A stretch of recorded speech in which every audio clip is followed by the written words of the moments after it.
లేకపోయినా ఖచ్చితంగా పూజ ఆపాలి. నువ్వేదైనా చేయి స్వర్ణ, నేను నీకు తోచిన సాయం చేస్తాను. నీకు ఆ సీత మీద ఎంత కోపం ఉందో నాకు మీ అమ్మ మీద అంతే కోపం ఉంది. అరే, నన్ను మరీ తీసి పారేస్తుంది. చాలా చిన్న చూపు చూస్తుంది. ఎంత మాట పడితే అంత మాట అనేస్తుంది. వాళ్ళ పూజ సక్సెస్ అయితే నా పరిస్థితి కూడా అలాగే దిగజారుతుంది. చెప్పవే, ఏం చేద్దామంటే అది చేద్దాం. మీరు నాతో కలిసి రండి చాలు. మిగతా వ్యవహారం నేను చూసుకుంటాను. ఏం చేస్తావు?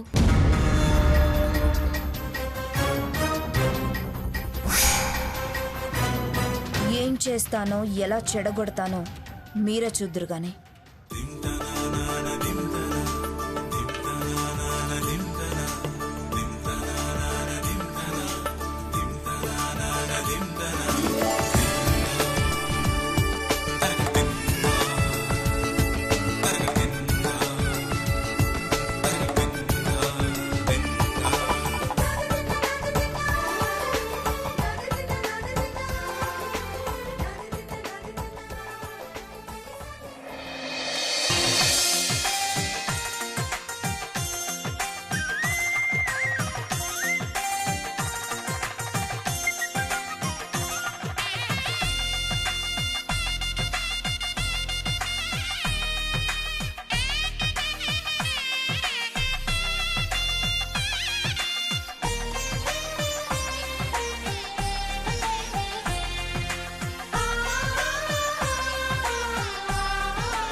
ఇదిగో మేస్త్రి సార్, వంటల్లో ఏమాత్రం రుచి తగ్గినా ఎవరు వంక పెట్టినా నీ కట్నం ఎగ్గొడతాం, జాగ్రత్త.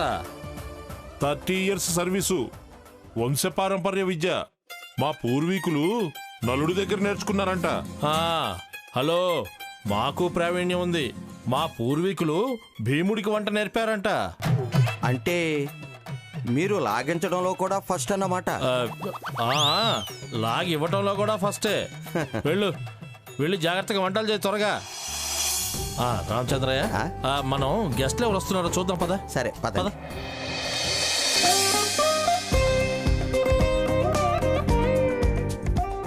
అమ్మా సీత, అవన్నీ అక్కడ పెట్టమ్మా.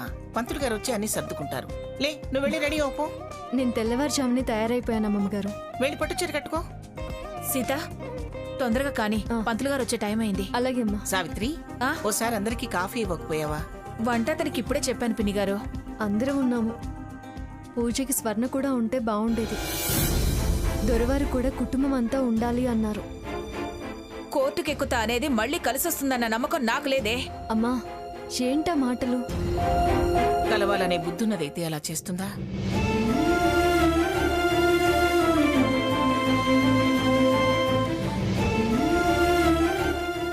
మర్చిపోలేదమ్మగారు.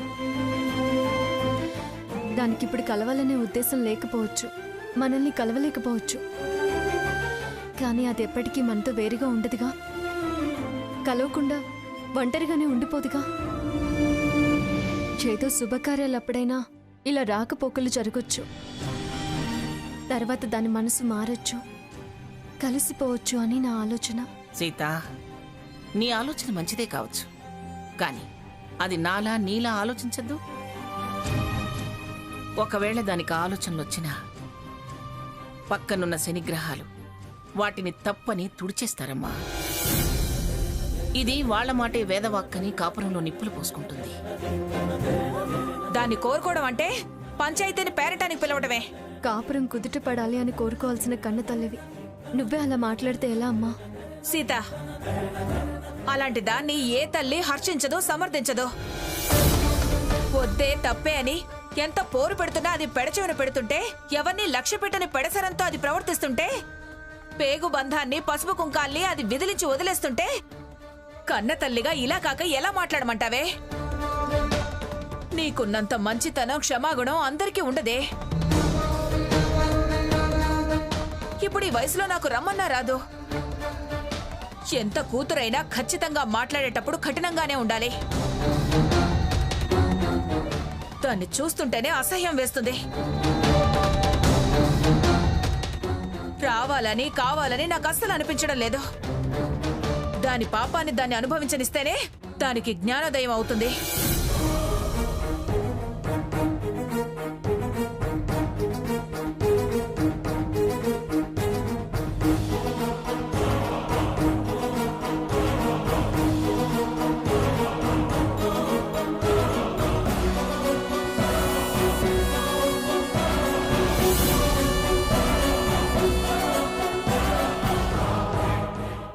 ఎవరి గురించి చర్చ?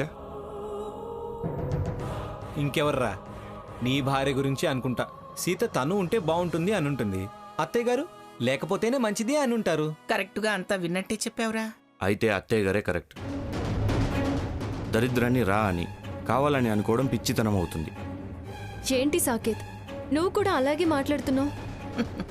నువ్వు తప్ప ఇంకెవరైనా అలాగే అంటారు. అవతల పూజ టైం కావస్తుంది. ఇప్పుడు అనవసరమైన వాళ్ళ గురించి చర్చ అనవసరం. ప్రశాంతంగా పవిత్రంగా పూజ చేసుకోవాల్సిన టైంలో పాపాత్ముల గురించి తలుచుకోవద్దు. అలా తలుచుకుంటే రావాల్సిన పుణ్యం, దక్కాల్సిన ఫలితం కూడా దక్కదు. మరీ అంత అన్యాయంగా మాట్లాడకు సాకేత్. ఈ పూజలు వ్రతాలు అన్నీ మీరు బాగుండాలనే, మహోన్నత భవిష్యత్ బాగుండాలనే, మన కుటుంబ సుఖ సంతోషాలు కోరే. వదినా, నువ్వు అలా తలుస్తున్నావేమో. నాకు మాత్రం ఆ దుర్మార్గురాలి పీడ వదిలిపోవాలనే శ్రద్ధగా ఈ కార్యక్రమం జరిపిస్తున్నాను. నా వంతు శ్రమదానం చేస్తున్నాను.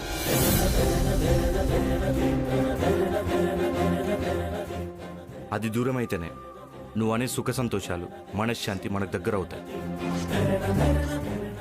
మనం ప్రశాంతంగా వాడి భవిష్యత్తు అద్భుతంగా ఉంటుందని నాకు అనిపిస్తుంది. రే సాకేత్, అలా మాట్లాడి సీతనెందుకురా బాధ పెడతావు? నేను వదినను బాధ పెట్టాలని అనట్లేదు తాతయ్య. మనందరం ముందు ముందు ఏ బాధ లేకుండా ఉండాలనే అలా అంటున్నాను.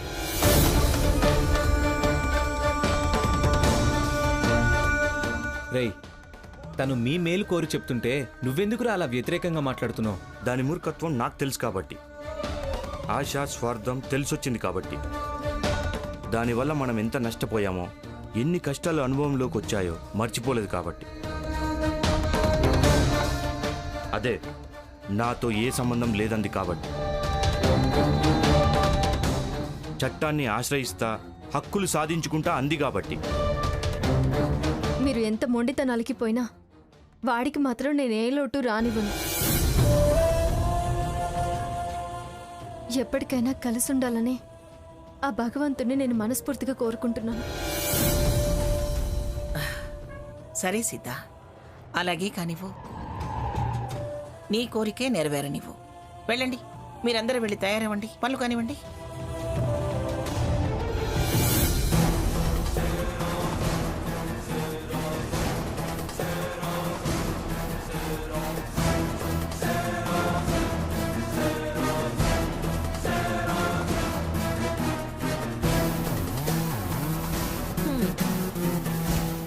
ఈ వేషాలేంటో, అక్కడికి మనం వెళ్ళడం ఏంటో నాకేం అర్థం కావటం లేదు. అర్థం కాకపోవడానికి ఏముంది? అనుకున్నదే కదా.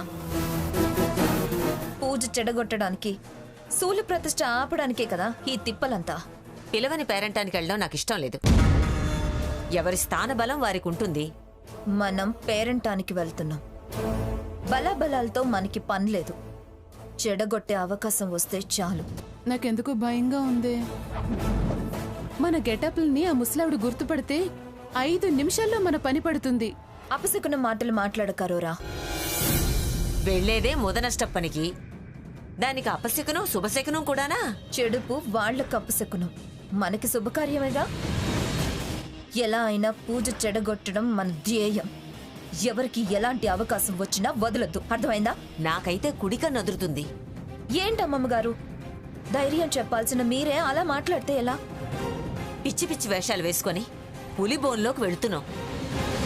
దానికన్నా డైరెక్ట్ గా వెళ్ళడమే బెటర్ అనిపిస్తుంది. డైరెక్ట్ గా వెళ్తే బయట డోర్ నుంచి మనల్ని తరిమేస్తారు. ఇలా అయితే లోపలికి వెళ్ళాక తన్ని తరిమేస్తారా?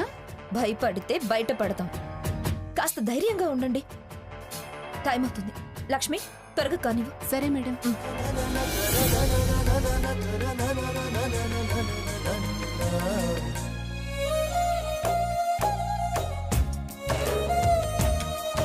ఏంటక్క, స్వర్ణ నీ పూజకు పిలవలేదా?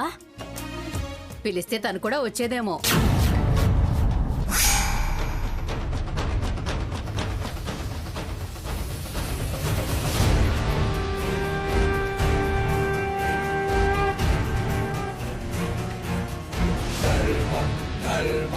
మా తరపున నువ్వు పిలిచొచ్చావుగా, ఖచ్చితంగా వస్తుందిలే.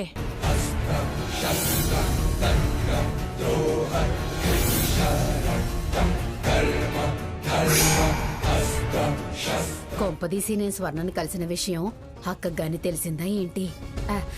అయ్యో అక్క, నేను పిలవడం ఏంటి, అది రావడం ఏంటి? ఓ అలా అన్నానా? ఏదో అనుంటానులే. ఏదో మీరు మాట్లాడుకునే మాటల్ని బట్టి అలా అంటే ఇలా అంటావేంటక్క? అది మా కుటుంబంలో మనిషేగా, దాన్ని ప్రత్యేకంగా పిలవడం ఏమిటి? దానికి అన్నీ తెలుసు కదా. మంచి కోరుకునేదైతే అదే రావాలిగా.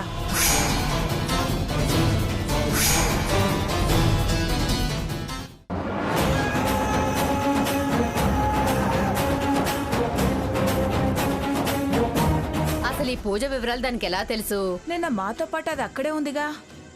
ఒకవేళ లేకపోయినా మేం వచ్చాక మాట్లాడుకున్నవి అంతా నువ్వు విన్నావుగా. వింటే అంటావేంటి? రాత్రే చేరేసుంటావు కదా. అయ్యయ్యో, నేనేం చేరవేయలేదు, నాకేం తెలీదు.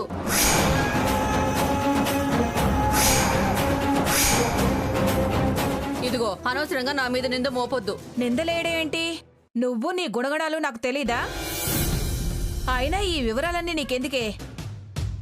వస్తే వస్తుంది, మానేస్తే మానేస్తుంది.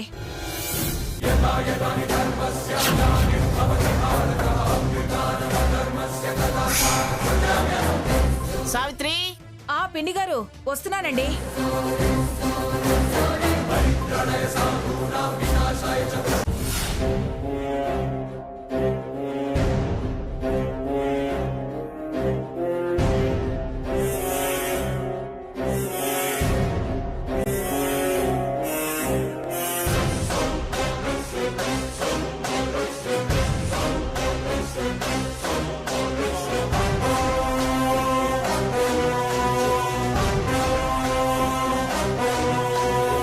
అమ్మగారు, అమ్మగారు, అమ్మగారండి, అమ్మగారండి, అమ్మగారు. ఏరీవిడ?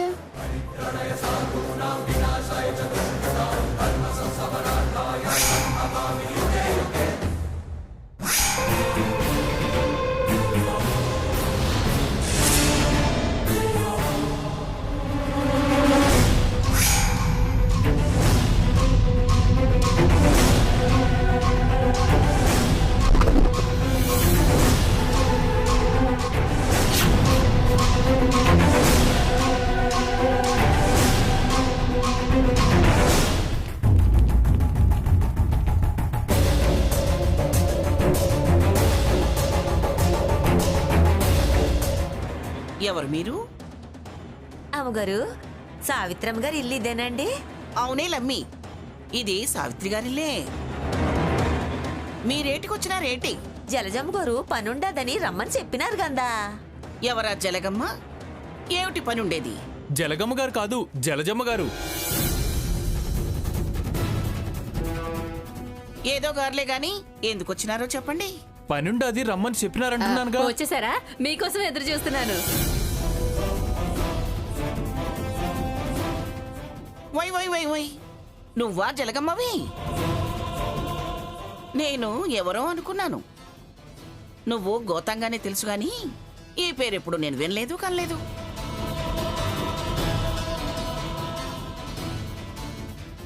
నువ్వు పిలిచిన పని మనుషులు వీళ్ళేనా? అవును పిన్ని గారు. సర్లే, వాళ్ళకేమేం పనులు చెప్పాలో నేను చూసుకుంటాను గాని నువ్వు వెళ్ళి నీ పనులు చూసుకో జలగమ్మ. అలాగే పిన్ని గారు.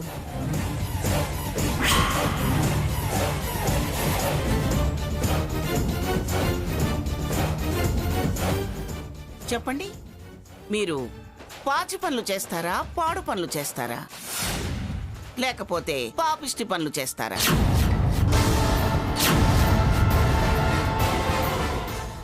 ఓలమో ఓలమో ఓలమో అట్టాగంటారేటమ్మా? పాడు పనులేటి? పనులేవైనా పనోళ్ళలా చేస్తాం. ఆహా, ఇల్లు కడుగుతాం, గిన్నెలు రుద్దుతాం, ఆకిలు ఉడుతాం, బట్టలు బాగా ఉతికేస్తామండి, కల్లాపి కూడా బాగా చల్లుతాం. పాచి పనులు అయిపోయాయి గాని ఉండండి ఉండండి, ఇప్పుడేం పనులు చేయాలో నేను చెప్తాను. సావిత్రి, సావిత్రి! వస్తున్నానండి. ఏంటి పిన్ని గారు? వీళ్ళు ముగ్గురు పని కోసం వచ్చారు. ఇల్లు వాకిలి ఊడ్చేస్తానంటున్నారు. ఏంటి పిన్ని గారు? అదే ఇంటి పని, వంట పని అన్నీ చేస్తానంటున్నారు. ఎవరికేం పని చెప్పాలో చూసి చెప్పు. ముగ్గురిని ఒకే పనిలో పెట్టుకో, గుసగుసలాడుకుంటారు, పని చేయరు. అలాగే పిన్ని గారు. ఇదిగోమ్మా, బావి దగ్గర చాలా సామాన్లున్నాయి, ముందవి కడగండి. పదండి. అట్టాగే అమ్మగారు, పదండి. సావిత్రి! ఏంటి పిన్ని గారు? ఆ పనేళ్ళు ఎవరో చూసావా? ఎవరు పిన్ని గారు? పిచ్చి సావిత్రి, వాళ్ళు మనాళ్లే.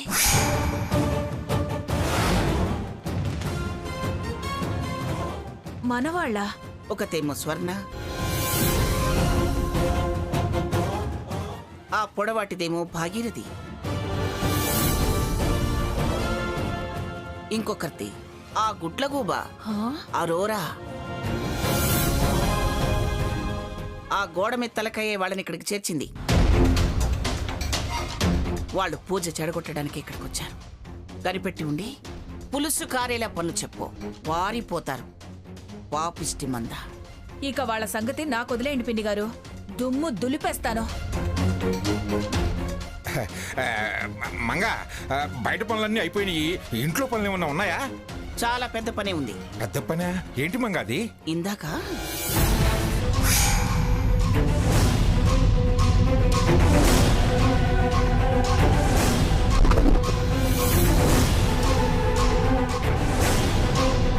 జలజమ్మ గారు పనుండదని రమ్మని చెప్పినారు గందా. ఇదిగోమ్మా, బావి దగ్గర చాలా సామాన్లున్నాయి, ముందవి కడగండి. అలాగా, ఇలాగైనా మన కుటుంబ సభ్యులు అందరం ఒక దగ్గర చేరామన్నమాట. చేరటం అలా ఉంచండి. వాళ్ళు ఇప్పుడు ఈ పూజ చెడగొట్టడానికి వచ్చారు. చెరచటమా? అది జరిగే పని కాదు పిన్ని గారు. చెడుపు చేయాలని చూస్తే చెడుగుడే. అంతే మంగ, ఇంతమంది ఉన్నాం, వాళ్ళ ఆటలు ఎలా సాగనిస్తాము? మించొస్తే సాగదీసి సాగనంపుతాం. నువ్వు నిశ్చింతగా ఉండు.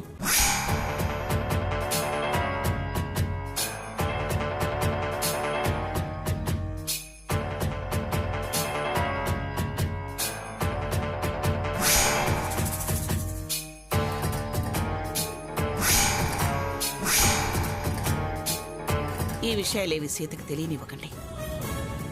అలాగే పిన్ని గారు. ముందు నేను వెళ్ళి వాళ్ళ సంగతి చూసొస్తాను.